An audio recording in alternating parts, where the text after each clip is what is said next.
Hello dear student of class 12, मैं आप सभी का संसिद्धि यूट्यूब चैनल पे स्वागत करता हूं। हम लोग पिछली क्लास में देख चुके हैं electric field intensity due two point charge, और उसके बाद इलेक्ट्रिक डायपोल और इलेक्ट्रिक डायपोल मूवमेंट, इतना चीज़ हो गया था। उसी के सीरीज़ में हम लोग आज आगे बढ़ेंगे और आज का हमारा टॉपिक होगा, आप लोग हेडिंग करेंगे intensity of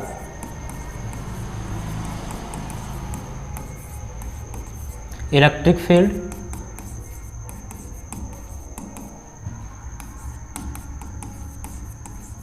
due to an electric dipole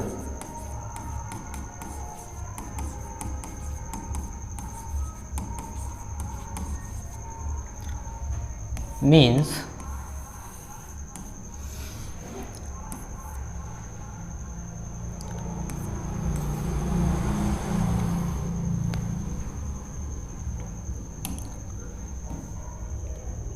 वैद्युत द्विध्रुव के कारण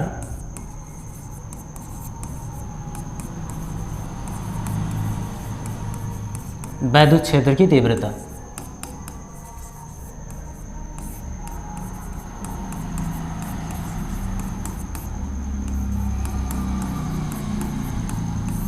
वैद्युत द्विध्रुव के कारण वैद्युत क्षेत्र की तीव्रता आज हम लोग करेंगे। इसका डेरिवेशन, और इसका डेरिवेशन हम लोग दो स्थितियों में देखेंगे। एक तो वैद्युत द्विध्रुव की अक्षीय स्थिति में और दूसरा वैद्युत द्विध्रुव की निरक्षीय स्थिति में। तो आप लोग इसमें फर्स्ट हेडिंग कर लीजिएगा, इसको छोटा कर दिया जाए।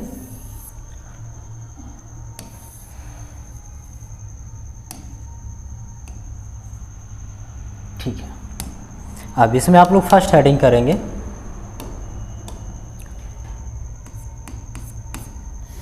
एक्सियल और इंड ऑन पोजीशन।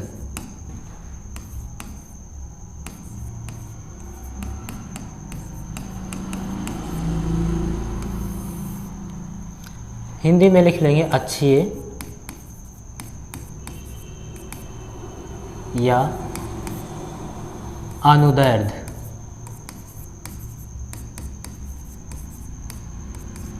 स्थिति में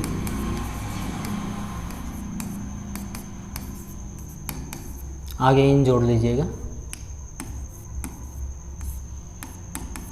ठीक है, तो ये आपका फर्स्ट डेरिवेशन होगा।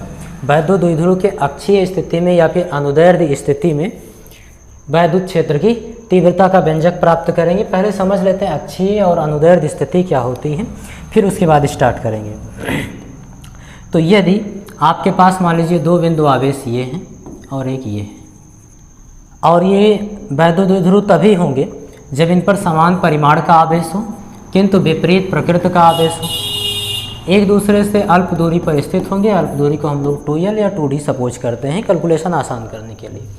ठीक है, तो इन दोनों बिंदु आवेशों को मिलाने वाली जो लाइन होगी, इन दोनों बिंदु आवेशों को मिलाने वाली लाइन ये इसका अक्ष कहलाएगी। ठीक है,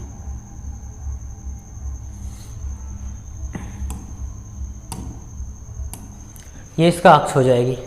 लंबाई के अनुदिश जब कोई लाइन होती है तो उसको अक्ष बोलते हैं, और उसी को हम लोग क्या बोलते हैं, अनुदैर्ध्य बोलते हैं। ये क्या है, अनुदैर्ध्य स्थिति है। क्लियर। और जब लंबाई के लंबोत दिशा में कोई लाइन होती है तब उसको हम लोग अनुप्रस्थ बोलते हैं। क्या बोलते हैं, अनुप्रस्थ बोलते हैं। तो ऐसे ही सपोज कर लीजिए एक लाइन ये है,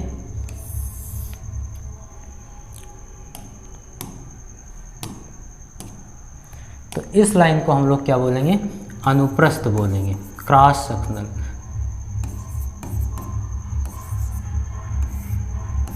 अनुप्रस्थ काट होता है, आप लोग पढ़े हो, तो उसको क्रॉस सेक्शनल बोला जाता है, अनुप्रस्थ। ये लंबाई हो गया और लंबाई के लंबोत, ये हो गया आपका अनुप्रस्थ। तो लंबाई की दिशा में अनुदैर्ध्य, लंबाई के लंबोत दिशा में अनुप्रस्थ हो गया।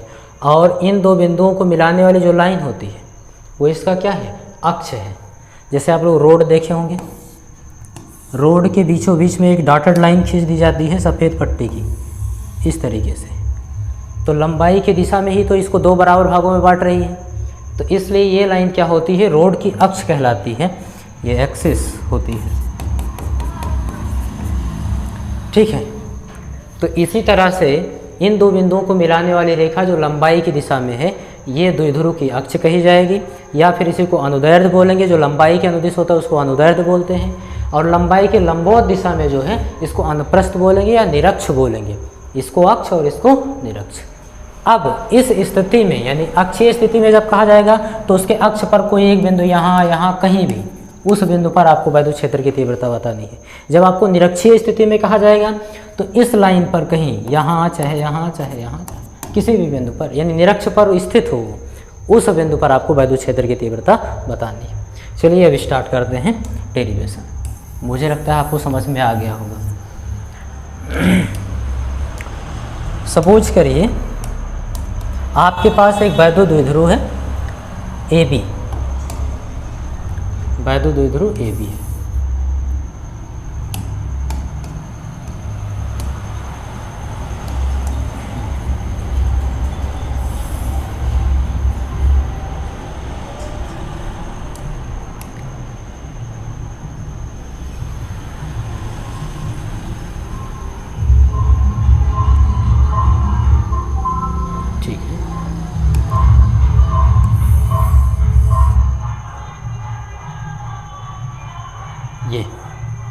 ये आपका वैद्युत द्विध्रुव हो गया।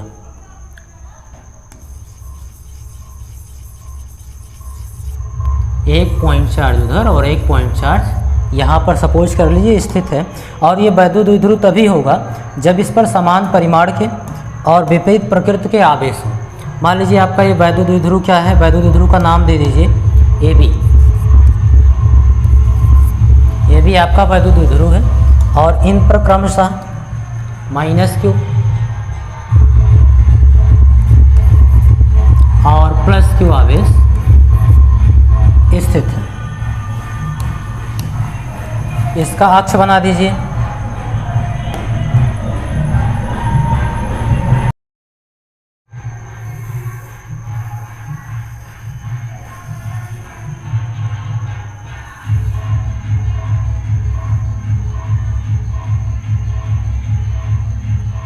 ये आपका हो गया वैद्युत द्विध्रुव AB का अक्ष।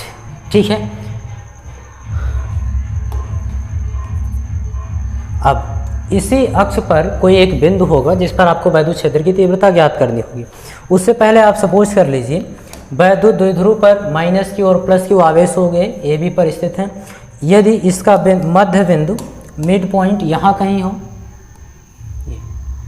O, और आप वैद्युत द्विध्रुव के बीच की जो दूरी है A और B के बीच की डिस्टेंस वो आपने 2L मान रखी हो, तो अगर ये मध्य बिंदु है OA तो आधी दूरी हो जाएगी, और OB भी आधी दूरी। अगर पूरी दूरी 2L है तो आधी दूरी L हो जाएगी, वो आप मेंशन कर दीजिए, इसमें बना दीजिए।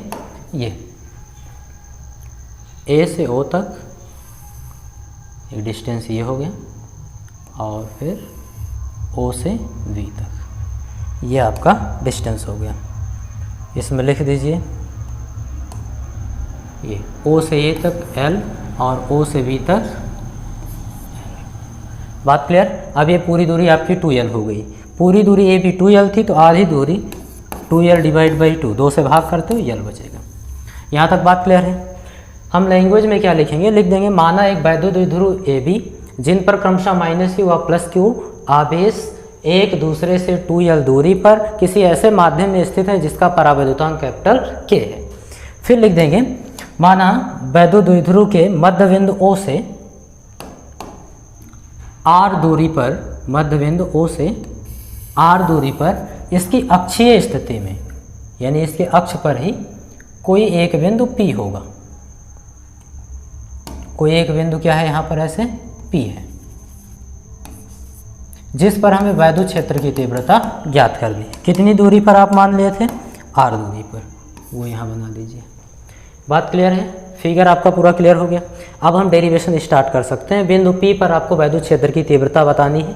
बिंदु P का मतलब है वैद्युत द्विध्रुव AB के अक्ष पर अक्षीय स्थिति में एक बिंदु सपोज कर लियो, ये बिंदु आप यहाँ कहीं भी मान सकते थे।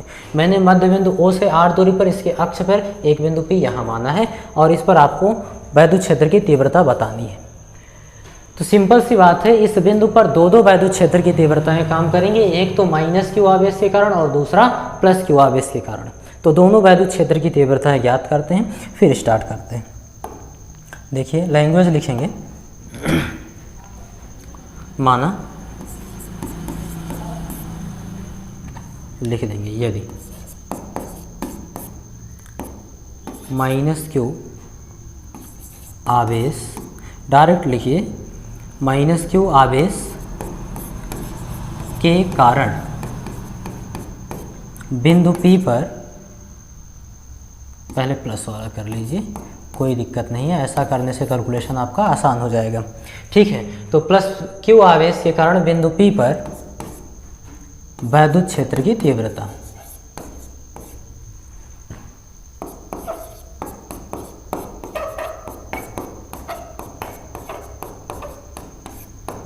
इसको हम लोग E1 सपोज करें तो E1 इज इक्वल टू होगा क्या, E1 इज इक्वल टू होगा 1/4πε0।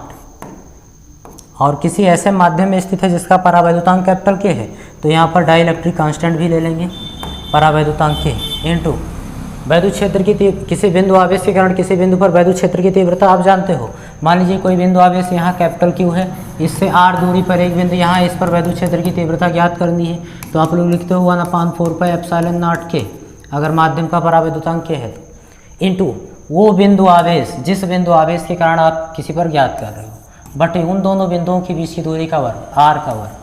तो यही बिंदु आवेश का फार्मूला आपको यहाँ भी लगाना है। ठीक है, तो लिखेंगे E1 is equal to 1/4πε0K into वो बिंदु आवेश जिसके कारण आप किसी बिंदु पर ज्ञात कर रहे हो। तो कौन सा बिंदु आवेश ले हो, +q आवेश के कारण, तो यहाँ +q अपान +q, और किस बिंदु पर ज्ञात कर रहे हो, P पर। +q कहाँ पर है, B पर, तो B और P के बीच की दूरी का वर्ग आपको बताना है। तो यहाँ पर मैं लिख दे रहा हूँ BP के बीच का डिस्टेंस कितना होगा, ध्यान देंगे।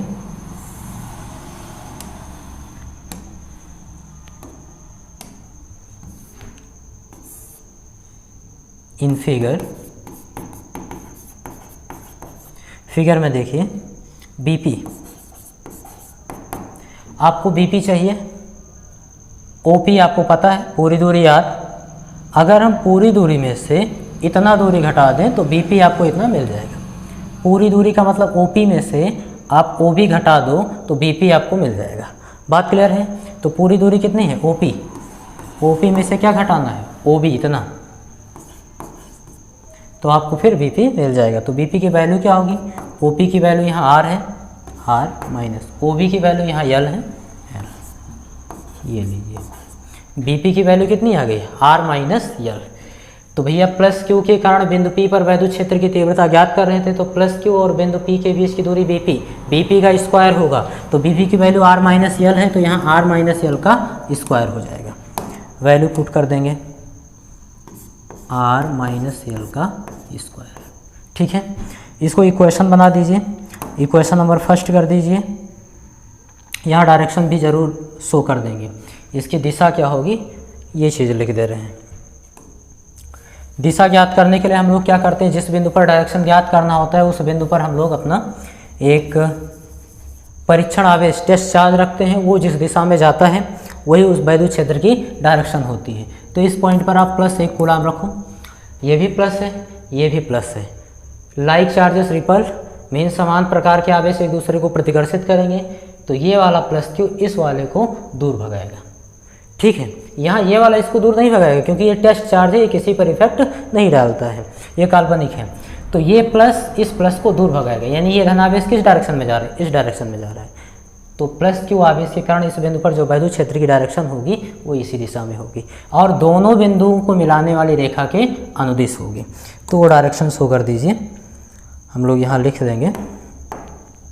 इस बिंदु पर जो वैद्युत क्षेत्र की डायरेक्शन होगी किसके कारण, +q के कारण, वो इधर की डायरेक्शन में होगी।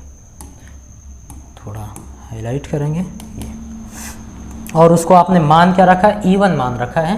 तो यहाँ शो कर दीजिए कि ये E1 है और E1 की डायरेक्शन इधर की ओर है। तो E1 की डायरेक्शन यहाँ आपको लिखनी थी किधर की ओर है, BP की ओर। यहाँ लिख देंगे BP की ओर।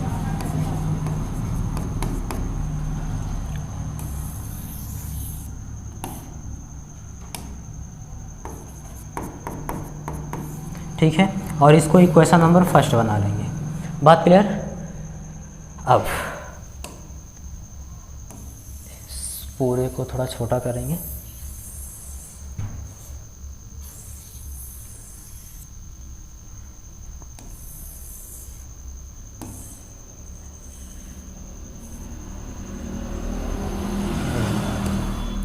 ठीक है, ध्यान देंगे, लैंग्वेज लिख लेंगे।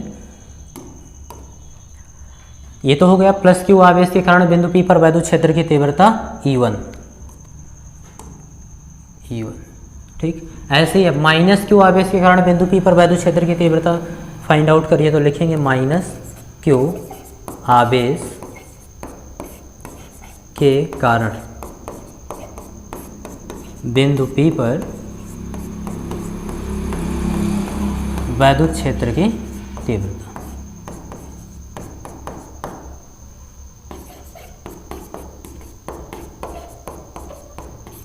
इसको आप E2 सपोज कर लीजिए। तो E2 इज इक्वल टू क्या होगा, फार्मूला वही लगाएंगे बिंदु आवेश के कारण 1/4 पाई एप्सिलॉन नॉट और परावैद्युतांक के इंटू वो आवेश जिसके कारण आप किसी बिंदु पर वैद्युत क्षेत्र की तीव्रता ज्ञात कर रहे हैं।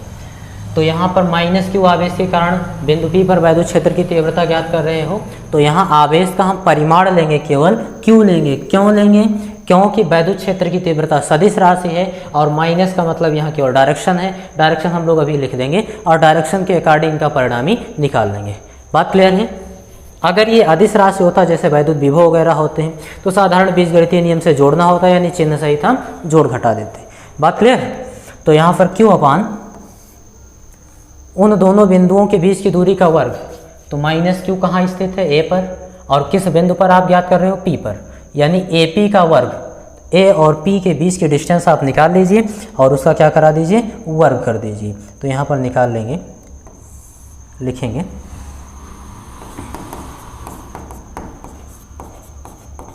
फिगर में देखिए ए पी आपको चाहिए। तो A P is equal to होगा क्या, यहाँ तक आपको चाहिए, यहाँ तक आपको पता है यल और यहाँ तक पता है आपको आर। यल और आर इन दोनों को जोड़ दें तो आपको पूरी डिस्टेंस मिल जाएगी। यानी लिख सकते हैं A P is equal to O P plus O A. देखो ओ पी प्लस ओ ए, पूरा डिस्टेंस हो जाएगा आपका ए पी। वैल्यू पुट कर दो, ओ पी की वैल्यू है आर प्लस ओ ए की वैल्यू है यल। तो आर प्लस यल हो गया आपके ए पी की वैल्यू। यहाँ था क्या, ए पी का वर्ग, यानी उन दोनों बिंदुओं के बीच की दूरी का वर्ग, यानी ए पी का वर्ग मीन्स आर प्लस यल का वर्ग।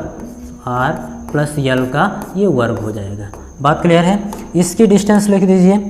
तो इसकी डिस्टेंस पहले हम लोग फाइंड आउट कर लेते हैं कि इधर की डायरेक्शन में होगा, वो इधर। यहाँ देखिए ये माइनस क्यू आवेश है और यहाँ प्लस एक कूलाम रखा है। तो माइनस क्यू आवेश क्या करेगा, प्लस एक कूलाम को अपनी ओर खींचेगा, मीन्स इधर की ओर। तो इस बिंदु आवेश के कारण इस बिंदु पर जो वैद्युत क्षेत्र की तीव्रता की डायरेक्शन होगी वो इधर की ओर होगी। वो यहाँ शो कर दीजिए, ये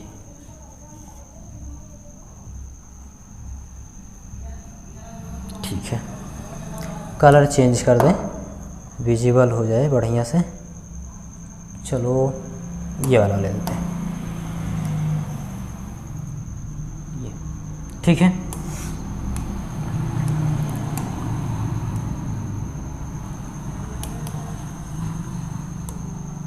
ये क्या है, वैद्युत क्षेत्र की तीव्रता E2 की डायरेक्शन है। तो यहाँ लिख देंगे E2, इधर की ओर डायरेक्शन होगी। अब एक कूलाम का काम खत्म, इसको हटा दो। इसका केवल काम था डायरेक्शन फाइंड आउट करना, हो गया। तो इसकी डायरेक्शन लिख दो, किधर की ओर भैया। तो ये देखो P से A की ओर है। बिंदु आवेश A के कारण, A पर जो बिंदु था, बिंदु आवेश था माइनस U था, उसके कारण बिंदु P पर जो वैद्युत क्षेत्र की तीव्रता की डायरेक्शन है P से A की ओर ही है। तो यहाँ लिख देंगे PA की ओर। ठीक है। और इसको इक्वेशन नंबर आप लोग बना लेंगे सेकंड। ओके,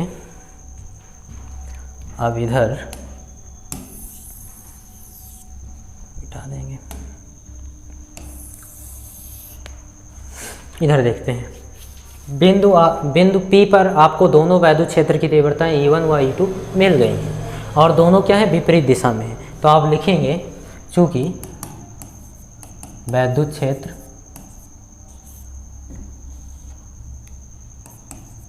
बिंदु P पर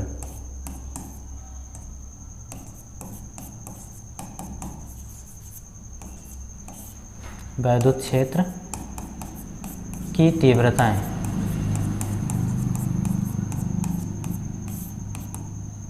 E1 व E2 परस्पर विपरीत हैं,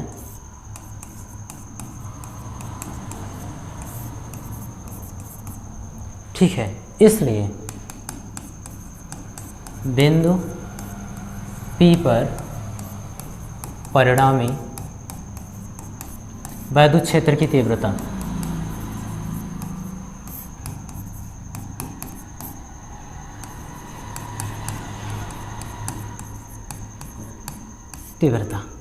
या तीव्रता का परिमाण, दोनों लिख लेंगे। तीव्रता लिखो, डायरेक्शन शो कर देंगे। मान लो बिंदु P पर वैद्युत क्षेत्र की तीव्रता E थी, तो E इज इक्वल टू होगा क्या,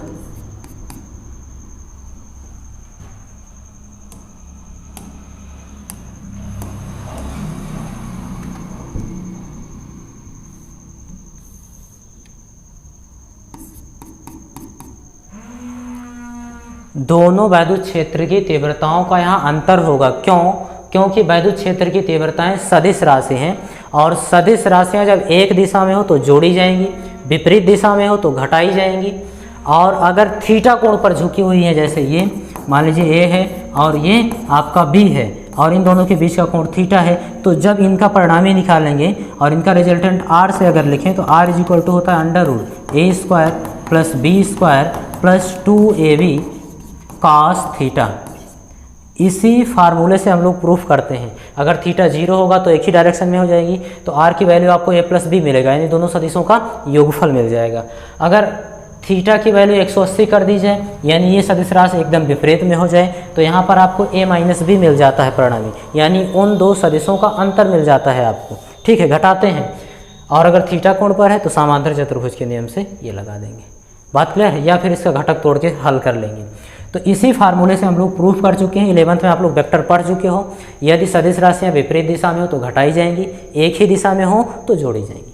जोड़ने में तो कोई प्रॉब्लम नहीं है, E1 को E2 में जोड़ दो, E2 को E1 में जोड़ दो। लेकिन घटाने में एक प्रॉब्लम है, हम लोग बड़े में से छोटे को घटाएंगे।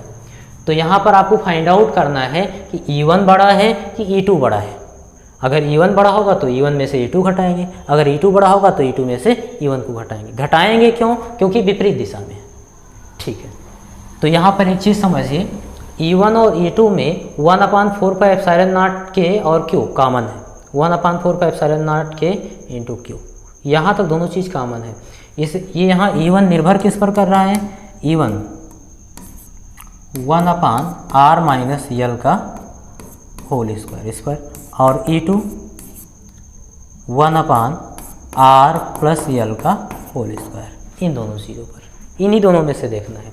आप जानते हो दूरी के वर्ग के व्युत्क्रम क्रम में है, यानी अगर ये चीज़ बढ़ता है तो ये चीज़ घटेगा, और अगर ये आपका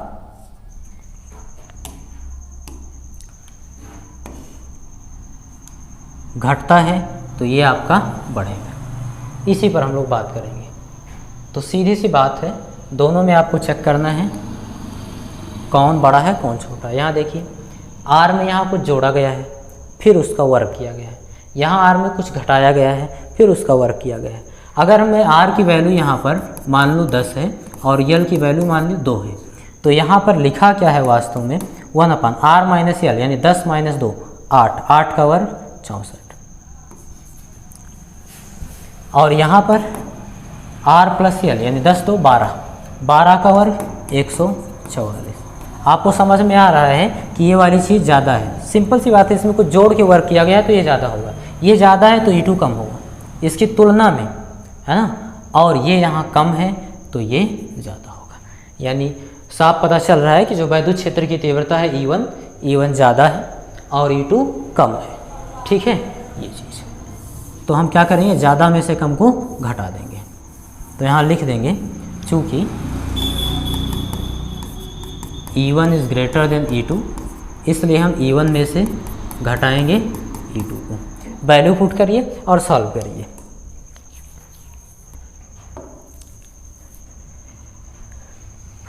ठीक है, E1 की वैल्यू देखिए 1/4πε0 K Q/R - L का होल स्क्वायर। तो 1/4πε0 K Q/R - L का होल स्क्वायर माइनस, ठीक है। यहाँ E2 है तो E2 की वैल्यू पुट करिए 1/4πε0 K Q/R+L का होल स्क्वायर। ये चीज़ हो गई। दोनों में कॉमन कर लीजिए 1/4πε0 K 1/4πε0 K, अंश से Q कॉमन करिए, दोनों में है, और हर से 4πε0 K कॉमन कर लीजिए, दोनों जगह था। अंदर बचेगा क्या, यहाँ एक बचा, नीचे R माइनस L का स्क्वायर और यहाँ माइनस, अंश में एक बचा, हर में R प्लस L का होल स्क्वायर। Solve it. हर बराबर है नहीं, क्रॉस गुणा करवा देंगे। सॉल्व करिए। Q/4πε0 K, ठीक है।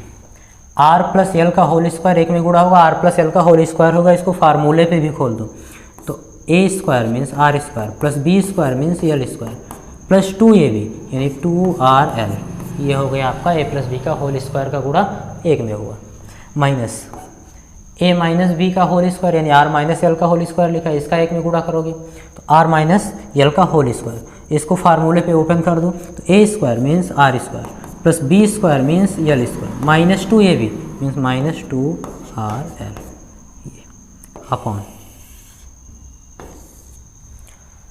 R माइनस L का whole square into R plus L का होल स्क्वायर। इसको हम इस तरह से लिख सकते हैं R minus L into R plus L का होल स्क्वायर। क्यों, यहाँ देखो लिख सकते हैं, कहीं लिखा हो A to the power n into B to the power n, तो इसको लिख सकते हैं A B का होल पावर n, संयुक्त रूप से लिख सकते हैं, क्योंकि जब ब्रैकेट ओपन करोगे तो n की घात A पर भी आएगी और B पर भी आएगी। तो वही चीज़ यहाँ अलग अलग लिखा था, R माइनस L की पावर 2 R प्लस L की पावर 2, तो दोनों का अंदर गुणा करा के और संयुक्त रूप से उसकी पावर 2 कर दिए। ब्रैकेट ओपन करोगे फिर वही मिल जाएगा। ठीक है, अब नेक्स्ट स्लाइड पर चलते हैं और देखिए, तो हम लोग E की वैल्यू फाइंड आउट कर रहे थे बिंदु P पर। E इक्वल टू क्या था, Q/4πε0 K। यहाँ R प्लस L का होल स्क्वायर था, वो लिख दीजिए A square plus B square plus 2AB यानी 2RL, और माइनस A माइनस B का होल स्क्वायर था, तो उसको ब्रैकेट ओपन करेंगे तो उसके अंदर का चिन्ह बदल जाएगा। R square means minus R square plus L square means minus L square minus 2RL means plus 2RL upon, यहाँ देखेंगे लिखा था R minus L into R plus L means A minus B into A plus B होता है A square minus B square, तो लिख देंगे R square minus L square लिख देंगे R square minus L square, और इस पूरे का था होल स्क्वायर, ये चीज़। ठीक है, अब देखिए क्या क्या कट रहा है, तो R स्क्वायर माइनस में R स्क्वायर प्लस में L स्क्वायर माइनस में L स्क्वायर प्लस में। फिर अगला स्टेप देखिए, Q/4πε0 K into 2RL plus 2RL means 4RL upon R square minus L square का होल स्क्वायर। इसको हम लोग लिख कैसे सकते हैं, ध्यान देंगे क्यू गुणे 1 करो, क्यू को उधर ले जाओ, अंश का गुणांश में करा सकते हो। यहाँ बचेगा 1/4 पाई एप्सिलॉन नॉट इंटू 4 को आप लिख सकते हो 2 इंटू 2, क्यू इधर लाए हैं, एल इधर था ही पहले से, और इंटू आर। देखो सारी चीज़ ऊपर की वही चीज़ लिखी है, 1 गुणे में 2 दूनी 4 क्यू एल और आर, सारी चीज़ वही लिखी है। ऐसा क्यों लिख रहे हैं वो आपको बताऊंगा, L R square minus L square का होल स्क्वायर, ठीक है। क्योंकि किसी भी वैद्युत द्विध्रुव का कोई एक आवेश ले लीजिए, दोनों पर आवेश समान होता है क्यू, गुणे उनके बीच की अल्प दूरी ले लीजिए एल और एल, 2l, इसको ढंग से लिखिए तो 2ql, और ये उस वैद्युत द्विध्रुव का आघूर्ण होता है, इसे स्मॉल p से लिखते हैं, अभी पिछले लेक्चर में आप पढ़े। तो जहाँ पर 2ql मिला है आपको, वहाँ पर हम p लिख सकते हैं, तो लिख दीजिए। ये देखिए 2ql मिला है, यहाँ लिखेंगे अगले स्टेप में 1/4 pi epsilon naught into 2 into p into R upon R square minus L square का होल स्क्वायर। क्यों? चूँकि यहाँ लिखेंगे बट जो आपका 2ql था वो स्मॉल p के बराबर है, और p क्या है, इस वैद्युत द्विध्रुव का आघूर्ण होगा, ठीक है। लिखेंगे यहाँ मिल गया, लैंग्वेज लिखेंगे, चूँकि R is greater than L, इसलिए L square is much less than R square, means L square R square की तुलना में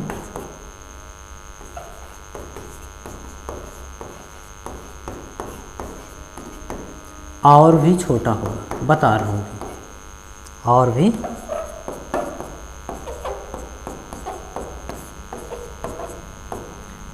यानी ये नगण्य है, इसको छोड़ सकते हो, लिख देंगे, इसलिए अतः एल स्क्वायर को छोड़ने पर, क्यों, बात को समझेंगे, क्योंकि आप परिभाषा बोलते हो वैद्युत द्विध्रुव वह निकाय है जिसमें दो समान परिमाण का किंतु विपरीत प्रकृति का आवेश एक दूसरे से अल्प दूरी पर स्थित हो, यानी ये ए और बी के बीच की जो डिस्टेंस होती है बहुत ही छोटी होती है, और 2l आप माने हो, उस छोटी दूरी का आप आधा करते हो, यानी 2 से भाग करते हो, यल बचता है, ठीक है। अब इस छोटी दूरी का आप वर्ग भी करा देते हो। चलो एक एग्जाम्पल लेते हैं, मान लीजिए आपके पास R की वैल्यू यहाँ पर हो 10 किलोमीटर, ठीक है, और L की वैल्यू आपके पास 200 मीटर, 200 मीटर का मतलब 0.2 किलोमीटर, मान लो इतना है L की वैल्यू, क्योंकि R देखो मध्य बिंदु से इसके ये यहाँ से यहाँ तक दूरी है, कहीं भी इसकी अच्छी स्थिति में कितनी भी दूर है ना, वैद्युत क्षेत्र की तीव्रता के भीतर ही हो, तो वो दूरी R जो है L की तुलना में बहुत बड़ी दूरी है। तो यहाँ पर एक एग्जाम्पल उसके संगत ले लिया गया है कि L देखो R की तुलना में बहुत छोटा है, L क्या है 200 मीटर यानी 0.2 किलोमीटर है इस टाइप का, और R क्या है 10 किलोमीटर है, तो 10 किलोमीटर की तुलना में वैसे ही ये छोटा है, ठीक है 200 किलोमीटर। अब इसका आप वर्ग भी करा रहे हो, वर्ग कराइए, तो R का वर्ग कराइए, R स्क्वायर 10 तो हम 100 किलोमीटर मिलेगा, L का स्क्वायर कराओ 0.04 किलोमीटर मिलेगा, यानी अब आपका 40 मीटर हो गया। देखो 0.2 का वर्ग कराने का मतलब 0.2 से गुणा, 2 दूनी 4, 2 अंक के बाद दशमलव 0.4। अब आप बताइए जब छोटी दूरी दशमलव वाली चीज़ हो, उसका छोटी संख्या हो दशमलव वाली, उसका वर्ग कराओ तो वो और भी छोटी हो जाती है। वही लैंग्वेज यहाँ लिखा गया है, अगर R जो है L की तुलना में बहुत बड़ा है, यानी L बहुत छोटा है R की तुलना में, तो L स्क्वायर जो होगा यानी उसका वर्ग कराए हो वो और भी छोटा हो जाएगा। देखो पहले 10 किलोमीटर और 200 मीटर था, अब 100 किलोमीटर और 40 मीटर रह गए, 100 किलोमीटर और 40 मीटर। तो 100 किलोमीटर की तुलना में 40 मीटर क्या है, नगण्य है, उसको आप क्या कर सकते हो, छोड़ सकते हो, क्यों कैलकुलेशन खराब करना है। तो इसीलिए क्या करेंगे हम लोग यहाँ पर एल स्क्वायर उपेक्षणीय है, आर स्क्वायर की तुलना में इतनी छोटी चीज़ है कि उसको हम छोड़ सकते हैं और कैलकुलेशन आपका आसान कर सकते हैं। देखो तो यहाँ पर क्या करेंगे, E इज इक्वल टू 1 अपान, यहाँ के नहीं लिखा गया, के भी लिख दो, ठीक, 1 अपान 4 पाई एप्सिलॉन नॉट के इंटू 2pr अपॉन यार यल स्क्वायर को लगभग जीरो की तरह मान लो, उसको उपेक्षणीय छोड़ सकते हैं, जीरो का वर्ग जीरो होगा, इसको छोड़ देंगे, यहाँ आर स्क्वायर बचेगा, आर स्क्वायर का स्क्वायर लिखा है, आर स्क्वायर का स्क्वायर। अगले स्टेप में देखेंगे 1 अपान 4 पाई एप्सिलॉन नॉट के इंटू 2pr अपॉन, घात की घात लगी तो घातों का आपस में गुणा हो जाता है, 2 दूनी 4, r टू द पावर 4, और इसको हम लिख सकते हैं 1 अपान 4 पाई एप्सिलॉन नॉट के इंटू 2pr अपान r क्यूब इंटू r की पावर 1। आधार समान हो तो गुणे में घाते जुड़ते हैं, r यहाँ भी यहाँ गुणा है तो इनकी घाते 3 और 1 4 जुड़कर हो जाएंगे, यानी वही चीज़ लिखा है, ठीक है। तो हम लोग करेंगे क्या, यहाँ देखो ऊपर एक r है और नीचे एक r है, इसी के लिए इसको अलग अलग किए थे, तो इसको काट देंगे। अगला स्टेप देखिए 1 अपान 4 पाई एप्सिलॉन नॉट के into 2p upon r cube. यही आपका क्या था, बिंदु P पर वैद्युत क्षेत्र की तीव्रता का व्यंजक था। एक स्टेप और लिख लेंगे, for air or free space means निर्वात अथवा वायु के लिए के की वैल्यू आप जानते हो 1 होता है, तो यहाँ पर हम लोग पुट कर देंगे E is equal to 1 upon 4 pi epsilon naught, के का मान 1 होगा, गुणा कराएंगे उतना ही रहेगा, यानी 2p अपान r क्यूब। इसमें आप सारी चीज़ जानते हो, और वैद्युत द्विध्रुव के कारण उसकी अक्षीय स्थिति में उसके मध्य बिंदु से r दूरी पर किसी बिंदु पर वैद्युत क्षेत्र की तीव्रता होगी E is equal to 1 upon 4 pi epsilon naught into 2p upon r cube, ये चीज़। अब इसमें देखो कांस्टेंट क्या क्या चीज़ है, तो 1 अपान 4 पाई एप्सिलॉन नॉट तो पहले से कांस्टेंट है, आप जानते हो ये इसकी value 9 into 10 to the power 9 होती है, क्लियर है, और इंटू 2 लिखा है, 2 पहले से कांस्टेंट है, p क्या है, उस वैद्युत द्विध्रुव का आघूर्ण होता है, तो ये तो बदलने वाला नहीं है।